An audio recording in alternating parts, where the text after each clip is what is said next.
El siguiente programa es un homenaje al colega, amigo y director del servicio informativo, profesor Frank Piedrahita Bedoya, realizado en el año 2017 por la productora María Alejandra Álvarez.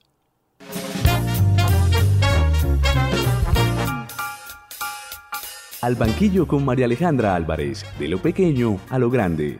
El espacio que te permitirá descubrir a fondo a los personajes de nuestra universidad y nuestra ciudad. La mejor disculpa para que a través del género de la entrevista conozcamos a fondo a quienes día a día, con su trabajo y dedicación, hacen de este planeta un espacio más agradable para la vida. Al banquillo con María Alejandra Álvarez, una forma distinta de vivir la entrevista a través de la radio. Una producción de Frecuencia U 940 AM.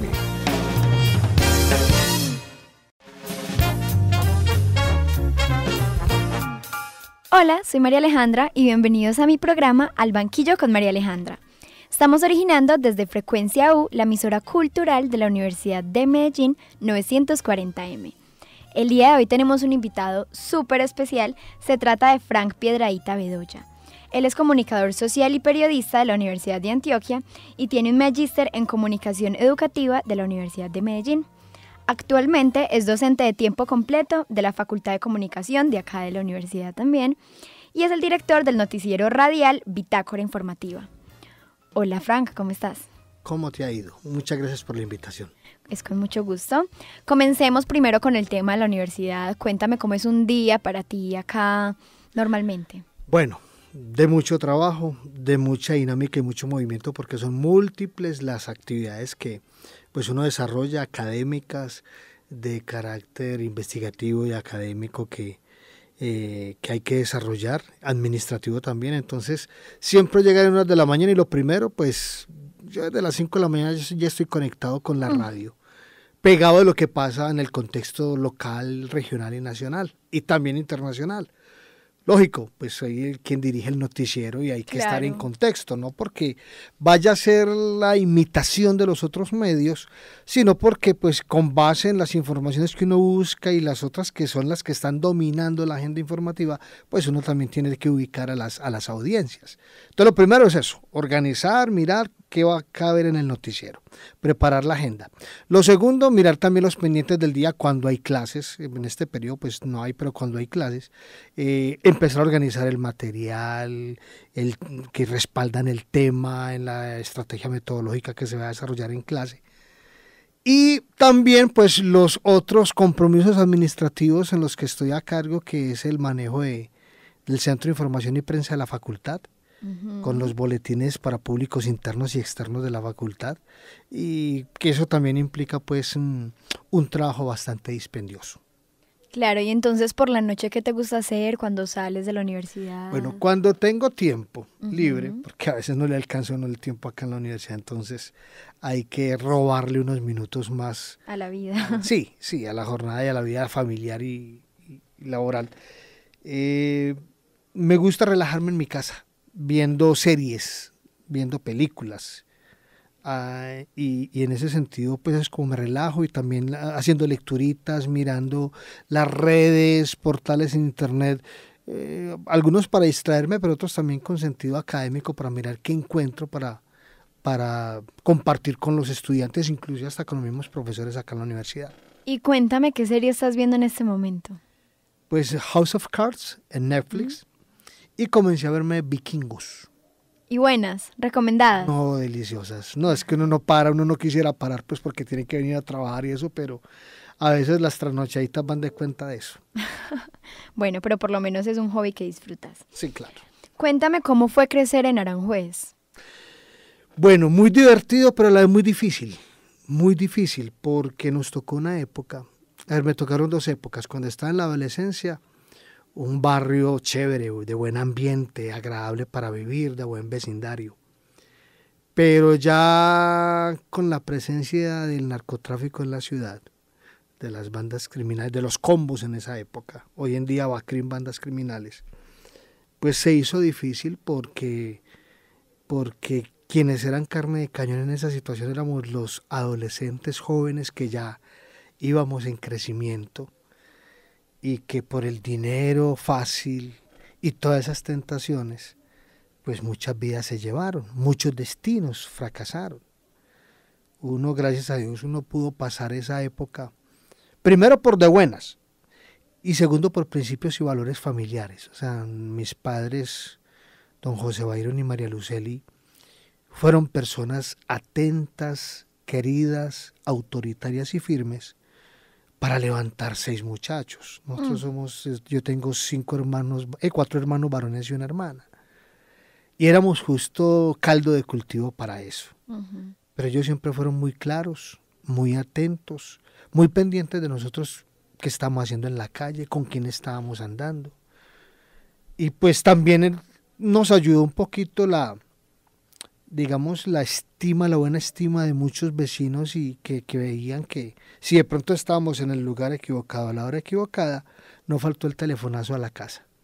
Mire, fulanito está allí, pilas con fulanito, y bueno, y esa experiencia en verdad pues tuve una infancia muy buena. Afortunadamente me ha gustado estudiar, entonces esas tentaciones yo las evité porque afortunadamente coincidió con mi ingreso a la Universidad de Antioquia. Y era tanto el estudio que apenas a mí me quedaba un tiempecito de pronto, un viernes en la tarde-noche o un sábado, como para ir al sitio público que era la esquina, a tomarme un fresquito, a pensar otras cosas, a hablar otras cosas y a mirar a ver cómo iban los muchachos que pues algunos pudieron, como yo, pasar, otros desafortunadamente se quedaron en el camino. Qué triste. Sí, ¿Y difícil. cómo era la convivencia con tantos hermanos en una sola casa? Como todo, eso era una gallapa, todo, para jugar fútbol, para compartir cosas, para tener discusiones. Pero ahí convivimos, sobre todo porque gracias a Dios la casa era amplia, o es amplia porque todavía mis padres viven allí. Y teníamos una azotea, ayer compartía con algunos compañeros de la oficina, que por ejemplo en la azotea ese era nuestro club deportivo, porque allí jugábamos de todo, cuando no podíamos salir a la calle, estábamos castigados, o se agarraba un aguacero, entonces arriba teníamos pintados los arcos de las canchas para ir a jugar allá, ¿cierto? Entonces, bueno, y además de eso, póngale que a mi señora madre le gustan las mascotas, y hubo un momento que llegamos a tener 5 perros. O sea, 5 hijos con 5 perros. 6. Sí, exacto, era más o menos un pequeño infierno, pero mentiras. Afortunadamente, pese a las discusiones normales que se presentan cuando conviven tantos actores, no, tuvimos o hemos tenido una vida afortunadamente buena. ¿Y cómo ha evolucionado la relación con tus hermanos? Bien. ¿Siguen siendo unidos? Sí, claro. O sea, en las reuniones, por ejemplo, de finales de año, en las reuniones familiares, en las épocas especiales, Día del Padre, Día de la Madre, acostumbramos a acudir para compartir un rato. Pero especialmente en las de diciembre, que es la tradición, son los recuerdos. Entonces, afortunadamente hay espacio para reunirnos, que es la casa, porque ya no solo vamos nosotros, sino que vamos nosotros con nuestras familias. Entonces póngale la señora, póngale los hijos, bueno. Ya se creció la familia. Así es. Bueno, y ahora cuéntame cómo era la época de tu bachillerato, cómo te fue en el colegio, en el Marco Fidel Suárez. Marco Fidel Suárez, no, esa vida de estudiante es muy buena. En el Liceo Nacional Marco Fidel Suárez, que queda ahí en la Unidad Deportiva Atanasio Girardot. Yo había salido de la preparatoria Julio César García. Yo había empezado la primaria en la Escuela San Agustín en Aranjuez. Pasé a la Escuela Preparatoria García por recomendación de una hermana de mi señor padre, una tía. Y de allí tuve la oportunidad de ir al Liceo Antioqueño o al Colegio Marco Fidel Suárez. En el Liceo Antioqueño tenía la entrada fija, pero a mí no me informaron y yo no había. Fui a presentar el examen de admisión al Marcucho, que le decíamos en esa época, y pasé, sin problemas. No, fue una época, en verdad, muy bonita, de tirada de piedras, de carreras, porque eso era lo que pasaba en los colegios públicos de la época. Y de sufrir mucho con la matemática, con álgebra. Baldor, pues, a kilómetros de distancia. Entonces no eras buen estudiante, ¿o sí? No, buen estudiante yo sí era, pero me costaba mucho en la matemática. Había una particularidad especialmente con álgebra y geometría. Con álgebra no veía una. Pero con geometría, que tampoco veía una en los exámenes, Cuando la profesora hacía las explicaciones de los temas en clase, ella acostumbraba a preguntar, a hacer preguntas, y quien le respondiera efectivamente, pues le daba una nota. Y yo gané geometría fue por eso, porque al preguntar la profesora le respondía bien, 5. La misma pregunta me la ponía en un examen y sacaba 1. ¿Los nervios o qué? Tal vez, sí, tal vez. En álgebra me pasaba algo similar, pero en álgebra una vez me tocó, dizque con el mejor compañero, pues el mejor alumno en álgebra, el que tenía la nota, para resolver un examen en parejas. Y no sabía nada. No, el tipo de espíritu era, todo el mundo me decía, no, Frambo, ya tenés eso ganado, ya estás listo, ¿qué tal? Yo no me voy a confiar. Sin embargo, estudié. Al otro día llegamos a resolver el examen, y el tipo, claro, como sabía que tenía, un poquito terco, impuso su criterio. Y yo decía, no, por ahí no es, mira que la resolución es por acá. No, eso es así, así, así, así, así. Bueno, de todas maneras yo cogí en un papelito y resolví el examen por mi cuenta. Sin embargo, entregamos los dos la respuesta de él. Sacamos 2. Ay. Y después le mostré yo el papelito al profesor con mi respuesta. Me dijo, Fran, ¿por qué no presentaste? No, es que ese man sacábamos 4,4. Ah, te la subió. No, me dijo, sacaban 4,4, pero me dejó el 2. Ya. Yo le presenté, fue después de que él me dio la nota. Bueno, profe, listo. ¿Qué vamos a hacer? Me gustaría que me contaras por qué decidiste ser periodista. ¿En la escuela tenías influencias? No, básicamente la radio. La radio fue la radio de la época, Radio Juvenil, Disco ZH, Veracruz Estéreo de la época. Yo escuchaba mucho de esas emisoras. Apenas estaban surgiendo y en esa época pues la juventud se identificó en gran medida con esas 2 emisoras de la ciudad. Entonces me llamó poderosamente la atención la radio, especialmente por eso. Y también el deporte, las transmisiones de fútbol. Entonces por ahí estuvo ese enamoramiento que tuve yo especialmente con el periodismo y más concretamente con el periodismo radial, aunque he hecho otras clases de periodismo. ¿Cierto? Otros tipos de periodismo, pero sobre todo en radio. A mí me encanta la radio. Yo hago radio, vivo radio, respiro radio, pienso radio, imagino radio las 24 horas del día, los 365 días de la semana. A veces mi señora me dice, es que no te vas a desconectar. Porque usted siempre me ve en la universidad, en muchas partes, con el audífono pegado al oído. Y en la mayoría de los contenidos que consumo son periodísticos informativos, muy de vez en cuando musicales, muy de vez en cuando. ¿Y cuando eras pequeño ya sabías que querías ser periodista o tenías? No, nada. No, eso fue una situación que se definió en el bachillerato, en los últimos años del bachillerato. Porque pues uno ahí analizaba medicina, llegué a analizar también veterinaria. Ingeniería no. No, ingeniería una vez sí lo estuve pensando por unos familiares. Okay. Que me insinuaron eso y yo no, pero sí. Pero álgebra. Pero, entonces yo no, pero me va a masacrar yo. Y no, pues todos no sabemos todo. Habrá alguien que tenga sus facultades especiales. Pero yo tenía que reconocer que por ese lado la cuesta iba a ser más alta. Claro que sí. ¿Y cómo fue el proceso de formación en la Universidad de Antioquia? De Antioquia. A ver, allá costó un poquito entrar, porque tú sabes pues claro. Que es una universidad que la pretende mucha gente. La primera vez que me presenté, no pasé. Pero en la segunda me enteré de la posibilidad de ingresar, de un ingreso indirecto, por segunda opción, porque uno siempre ponía las 2 opciones. Entonces yo ponía, en la primera fue comunicación social y la segunda, farmacéutica, regencia en farmacia, hasta esa llegué a considerar, pues, nada, no pasé. Y en la segunda volví a poner comunicación social y en la segunda opción trabajo social. Y entré a estudiar trabajo social, o sea, por ahí sí me alcanzó la entrada.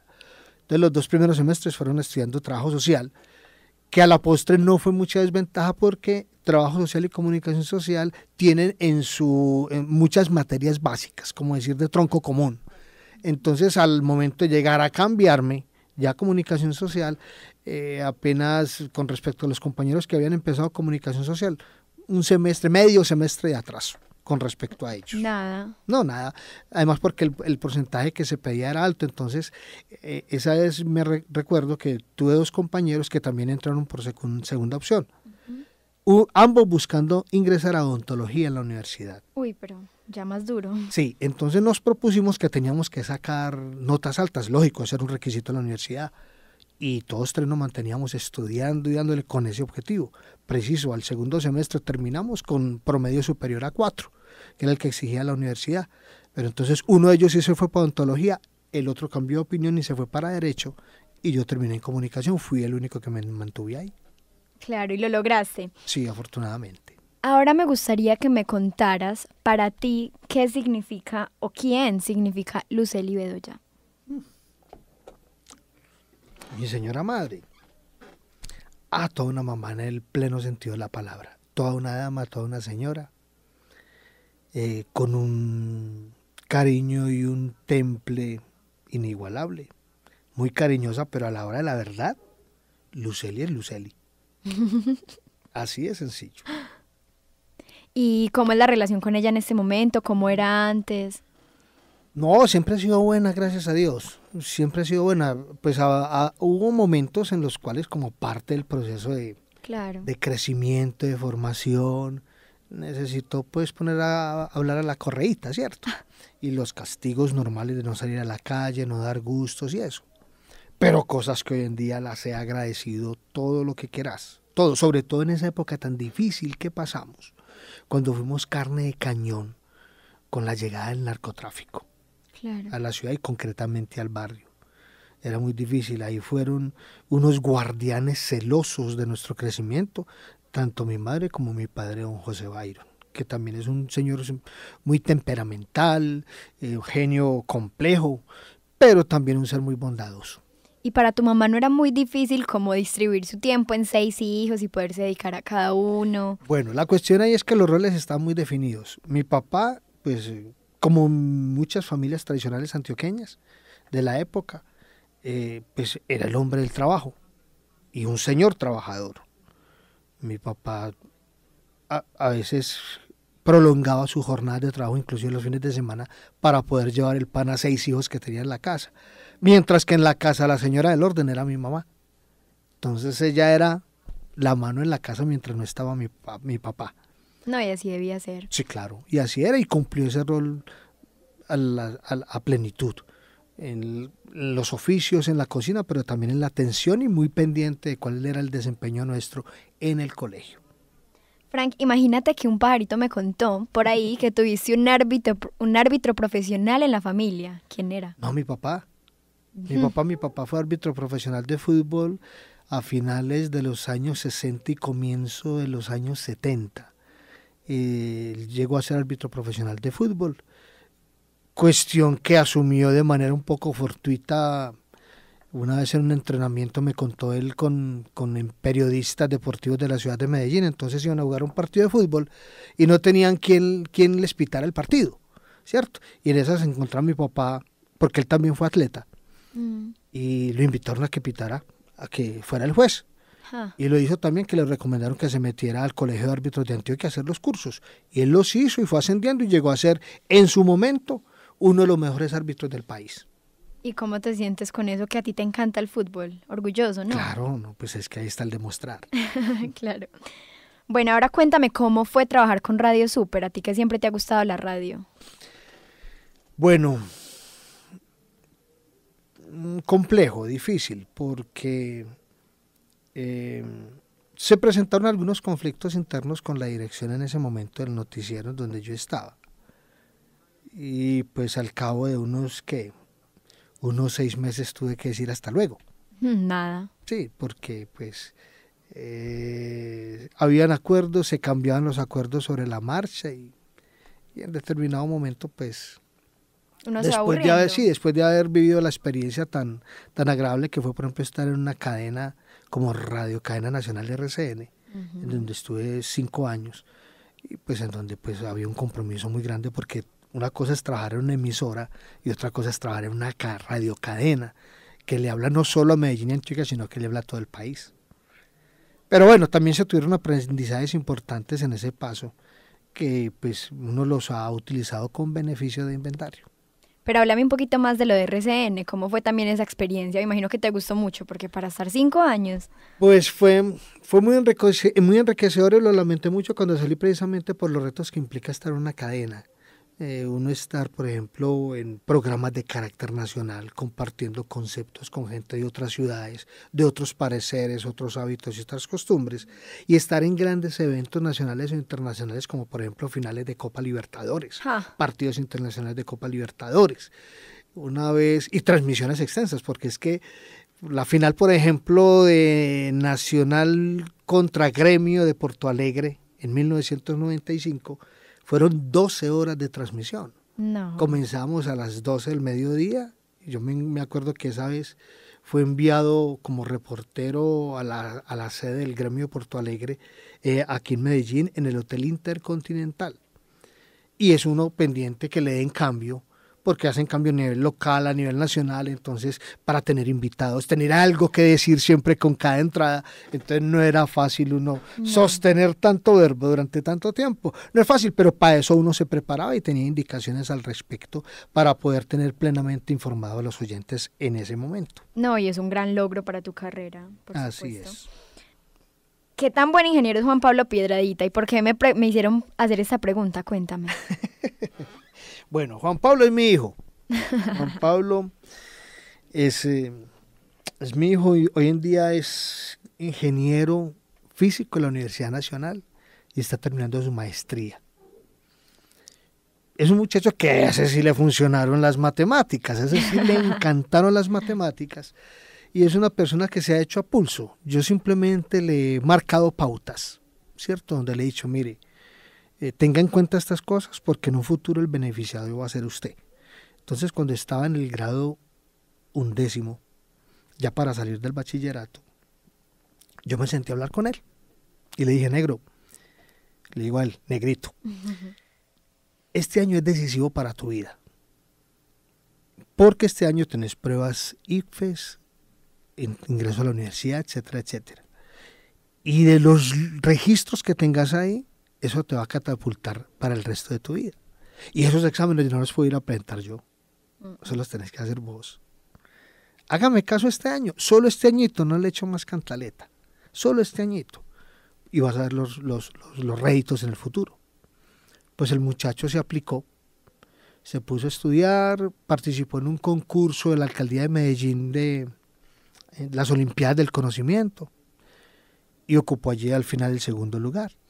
¿Eso qué le significó a él? Le significó que la Alcaldía de Medellín, a través de ese espacio, de ese programa, le subvencionara toda la carrera de pregrado en la Universidad Nacional y era para que estudiara en cualquier universidad. Es decir, si él elegía una universidad privada o pública, igual la alcaldía le iba a costear todos los gastos. Y fuera de eso, lo premió con cerca de 9 millones de pesos para gastos universitarios. Es decir, los libros que necesitaron antes la carrera, o si necesitaba equipo de cómputo, etcétera, etcétera. Todo eso se lo dio la alcaldía, pero con base en el esfuerzo de él.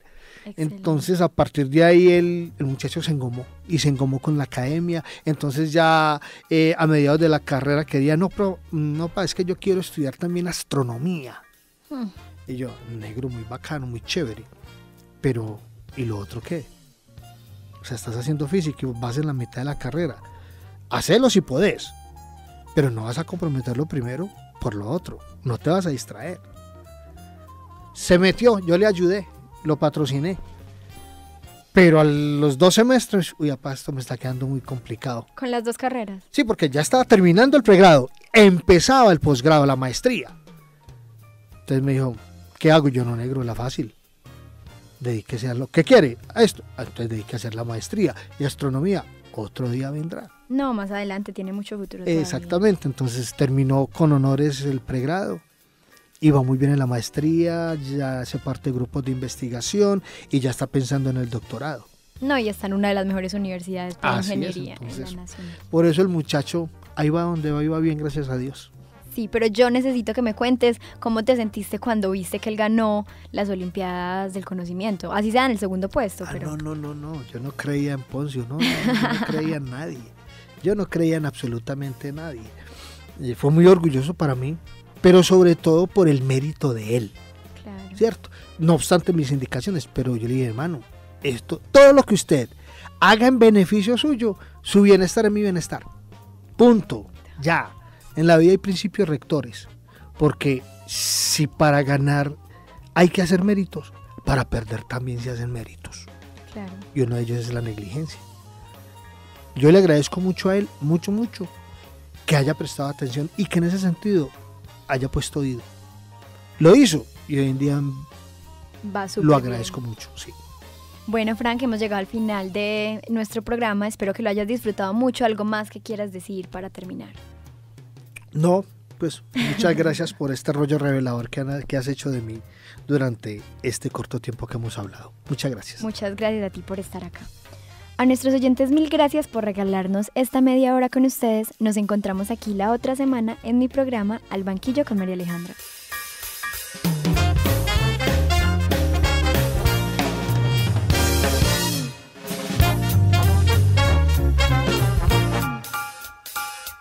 Al Banquillo con María Alejandra Álvarez, de lo pequeño a lo grande. El espacio que te permitirá descubrir a fondo a los personajes de nuestra universidad y nuestra ciudad. La mejor disculpa para que a través del género de la entrevista conozcamos a fondo a quienes día a día, con su trabajo y dedicación, hacen de este planeta un espacio más agradable para la vida. Al Banquillo con María Alejandra Álvarez, una forma distinta de vivir la entrevista a través de la radio. Una producción de Frecuencia U 940 AM. El anterior programa fue un homenaje al colega, amigo y director del servicio informativo, profesor Frank Piedrahita Bedoya, realizado en el año 2017 por la productora María Alejandra Álvarez.